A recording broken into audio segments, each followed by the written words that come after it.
حکوومەتی هەرێم بە درێژایی 1050 کیلۆمەتر و لە ناوچە کوردستانیەکانی پارێزگای نەینەواوە تا دەگاتە ناوچەی خانەقینی پارێزگای دیالە خەندەق لێدەدات و لەم ڕێگەیەوە سنووری کوردستان لە عێراق جیا دەکاتەوە و ڕێگە نادات توندوتیژەکانی عێراق بۆ ناو هەرێم بگوێزرێتەوە.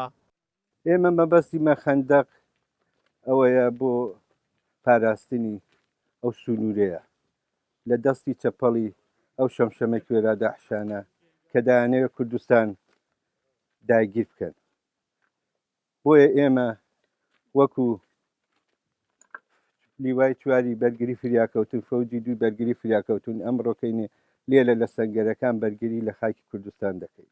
پرۆسەی هەڵکەندنی خەندەق لە ئێستادا لە باشووری کەرکووک و پارێزگای دیالە و باشووری قەزای خوڕماتووی پارێزگای سەلاحەدین بەردەوامە و لە نزیک خەندەقەکانیش بنکەی سەربازی بۆ پێشمەرگە دادەنرێت و لەوێوە چاودێری جموجوڵی هێزەکانی دەرەوەی هەرێم دەکرێت.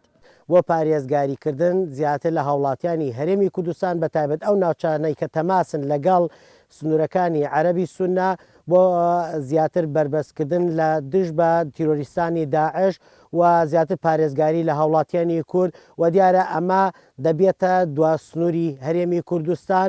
داعش و حەشدی شعبیش دژی هەڵکەندنی خەندەقن لەلایەن پێشمەرگەوە و هەوڵی لەمپەر دروستکردن دەدەن. دەستمان کرد بە خەندەق لێدانێک لە سەیتەرەی کۆن و هەتا تێتە کوباشی بۆ ئەوەی لە دوژمنان و بوات و سەیارەی مخفەفە بیپارێزی.